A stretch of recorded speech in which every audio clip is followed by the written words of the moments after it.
Bonjour à tous, dans cette vidéo nous allons commencer notre module économie et nous allons commencer par la commande daily. C'est parti, c'est l'heure de l'économie. Alors c'est assez simple à faire.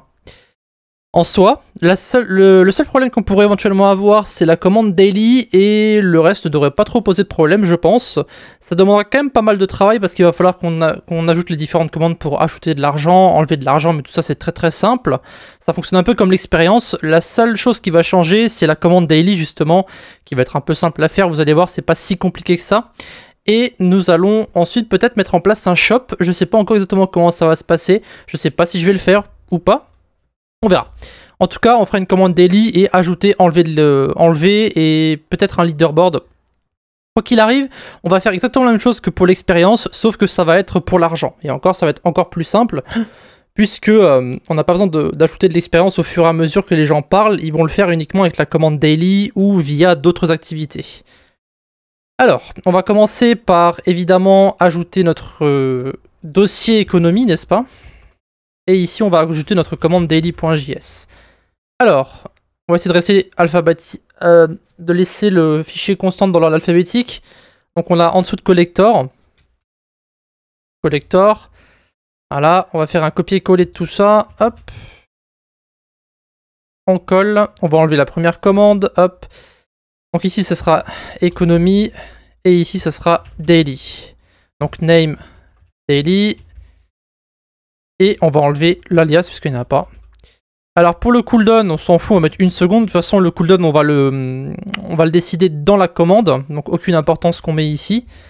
Et là, je vais enlever l'usage puisqu'il n'y en a pas. Et pour permission et argument, il n'y en a pas non plus. Alors, ajoute de l'argent de façon journalière. Je sais pas. Il faudra modifier les descriptions éventuellement. Après, ce bot n'est pas public, donc... peu importe, on dira. Alors, ça c'est fait.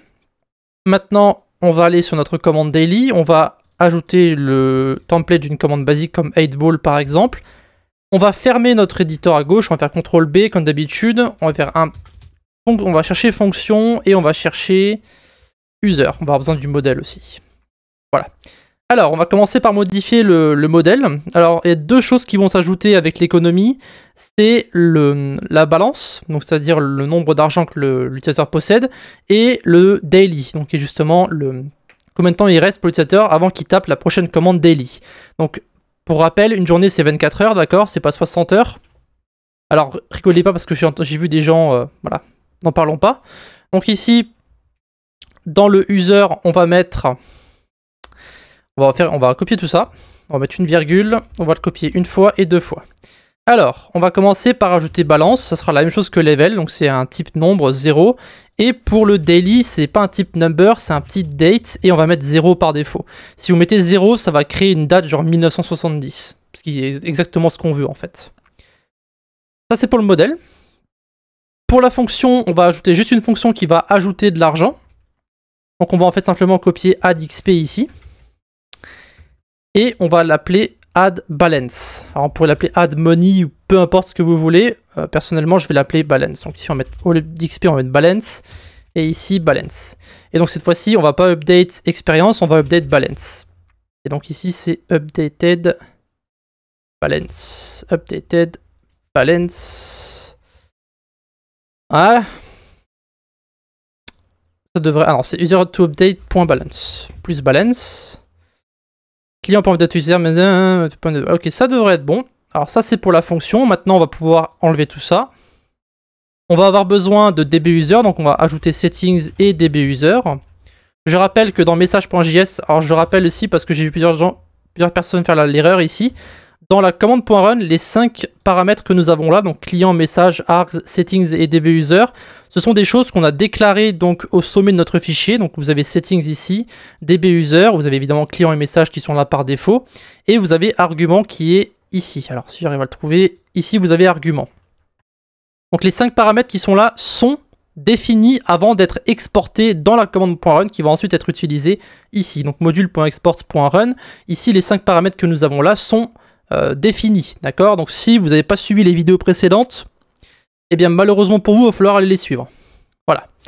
Alors, on va commencer à écrire notre commande. plusieurs choses. D'abord, on va dire combien de temps ça va être le cooldown, donc daily CD. Alors, on va ici utiliser une écriture scientifique, on va mettre 8.64 E plus 7, donc c'est en fait 8,64, enfin c'est le temps d'une journée en millisecondes. Voilà, 8,64 E plus 7. Ensuite, on va vérifier si l'utilisateur possède une balance ou pas, donc user.balance. On va mettre ici, et s'il n'en a pas, on va faire await client.update user. Message.member, et on va mettre ici balance 0. Alors comme ça, s'il a déjà un profil dans la base de données, eh bien, tout ce qu'on fait, c'est simplement lui ajouter la balance. Ensuite, let, alors c'est pas let, du coup c'est const. Voyons voir, est-ce que je réidentifie non. Const last daily, donc on va récupérer la dernière fois que la personne a tapé la commande. Donc await dbuser.daily. Et après, on va faire une vérification. Donc ici, if last daily n'est pas nul, et que daily cd moins date.now. Oh là, je crois que j'ai enlevé un. Yes. Donc date.now moins last daily est supérieur à 0. Alors, donc ici, la vérification qu'on fait, c'est on vérifie juste si la personne possède un montant en millisecondes qui est supérieur à celui qui se trouve dans la base de données quand il tape la commande. D'accord? Ça permet simplement de vérifier si le cooldown de 24 heures est passé justement. Et donc après, on va créer une constante qu'on va appeler cdtime. Alors, on pourrait éventuellement créer une constante cdtime mais la mettre en dehors de la condition et l'utiliser une fois ici et une fois ici. Que c'est nécessaire. Bon. Daily cd moins date.now moins last daily. Voilà, donc là, ces deux lignes-là en fait sont similaires, donc on pourrait éventuellement les exporter vers une constante.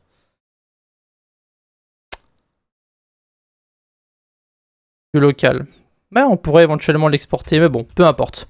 On va laisser ça comme ça, libre à vous de l'exporter. De toute façon, je pense que quand on aura plus ou moins terminé le bot en lui-même, je pense qu'on repassera sur les différentes commandes pour un peu refactoriser tout, parce que il y a des choses qui vont pas. Peu importe, on verra ça plus tard. Donc message.reply. Alors ici, c'est le moment où on va dire à l'utilisateur que il peut pas taper la commande parce que il doit attendre, tout simplement. Donc on va mettre il reste, et donc c'est ici qu'on va convertir les millisecondes qu'on va recevoir via cdtime, parce que cdtime va en fait renvoyer un montant en millisecondes qui va rester avant de pouvoir taper la commande, et donc ici on va faire les différents calculs. Donc heure, minute, seconde. Donc mat.floor pour faire l'arrondi, hein. Et après on fait cdtime, donc le montant qu'on va recevoir, et on va le convertir en heures. Alors pour convertir en heures, c'est 1000 fois 60 fois 60, et après on fait un modulo 24.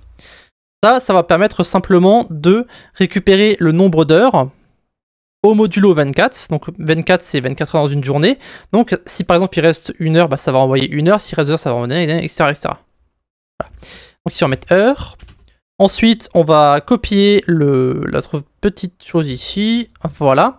Ça sera pour les minutes. Alors du coup, pour les minutes, eh bien, c'est simplement 1,60 en moins. Et aussi, ce ne sera pas modulo 24, mais modulo 60. D'accord? Ensuite, ici, ça c'est heure. Non, c'est minutes, pardon, ce que je dis moi. Minutes. Alors, je ne l'ai pas mis au bon endroit. Voilà. Minutes. Et après, nous avons les secondes. Alors, ce ne sera pas une virgule ici. Et pour les secondes, eh bien, c'est simplement 1000 modulo 60. Voilà. Secondes. Avant de pouvoir collecter ton argent. Voilà, donc j'ai déjà expliqué plus ou moins, mais on convertit les millisecondes qu'on reçoit via cdtime et on le divise plusieurs fois. Donc ici pour les heures, ici pour les minutes et ici pour les secondes. C'est juste une simple conversion de millisecondes à heures, minutes, secondes. C'est pas très compliqué, hein. Alors, ensuite, else. Alors cette fois-ci, si la personne peut taper la commande, eh bien on va simplement lui ajouter l'argent et modifier son daily. Donc client.addBalance. Client, message.member. On va lui ajouter, allez, disons 1000. On pourrait éventuellement mettre un bonus, mais encore une fois, tout ça on le modifiera par la suite si j'y pense. Message.member. daily date.now. Et après, message.reply. Oups, tu viens de collecter tes 1000 euros. Peu importe ce que c'est, encore une fois, moi je n'écris que le code. Vous, éventuellement, vous pouvez le modifier. Donc il y a des gens qui créent des embeds, il y a des gens qui modifient un peu la commande. Bref, voilà, vous pouvez faire ce que vous voulez. Donc ça, c'est notre commande daily. Évidemment, il faut modifier ça. Donc économie daily. Voilà. Alors, c'est possible que j'ai fait une faute quelque part. Donc on va simplement commencer par lancer le bot. Je vais lancer la Valink, autrement on va avoir des erreurs de... On va avoir des erreurs tout simplement. Je vais lancer ça. Et on va faire un node main.js. Alors j'ai préparé le navigateur... Ah, on a une erreur. Ah oui. Voilà. J'ai préparé, donc je disais, le navigateur avec la base de données. Donc ici c'est notre base de données. Ça fait un moment qu'on n'est pas allé dessus, je vous l'accorde, mais... elle est créée. Donc il faut savoir que par défaut, nous n'avons pas balance et daily. Mais ça, c'est pas grave parce que lorsque vous allez taper la commande, ça va automatiquement ajouter les données sur la personne qui va taper la commande en question, justement. Donc ici, si on va sur notre Discord et qu'on tape donc daily, logiquement, ce qui devrait se passer, c'est qu'on reçoit les 1000 euros. D'accord. Et après, quand on va retaper daily, on va avoir un cooldown. Ok. J'ai collecté mes 1000 euros. Donc logiquement, si on va sur la base de données et qu'on met à jour la base de données... Alors, c'est où le bouton? C'est là. Si on fait refresh, logiquement sur moi, je devrais avoir la balance. Donc vous pouvez voir ici, balance 1000. Et j'ai aussi le daily qui a été ajouté. Puisque, justement, si on regarde là... Si on regarde le... Ah, attendez une seconde. Ah oui, le update user qui est ici va en fait simplement mettre à jour ma variable daily dans la base de données, et donc maintenant je pourrais pas taper la commande avant demain. Si je vais sur Discord et que je fais daily, ok, Alex, il reste 23h, 59 minutes et 22 secondes avant de pouvoir collecter ton argent. Voilà. Vous pouvez constater, très simple à faire comme commande daily, et donc évidemment on va vérifier que si on ferme notre... Imaginons que notre bot ait une coupure, d'accord, et qu'il ait un problème. Ce qui est le cas pour certaines personnes, parce que certaines personnes vont stocker les informations dans une map quelque part, et en fait ce qui va se passer, c'est que lorsque le bot va se relancer, eh bien la daily va être remise à jour en fait. C'est pour ça qu'on utilise une base de données justement pour stocker la date. Comme ça maintenant, si on relance notre bot, donc imaginons qu'il y ait une coupure ou quoi que ce soit, si on retape daily maintenant, eh bien vous allez pouvoir voir que mon temps est quand même à jour. Vous pouvez voir, il reste 23h, 58 minutes et 40 secondes avant de pouvoir collecter ton argent. Voilà. Donc ça c'est la commande daily, c'est le début de notre module économie, donc il nous reste beaucoup de choses à faire, mais personnellement je trouve ça passionnant, c'est déjà beaucoup mieux que la musique. Voilà.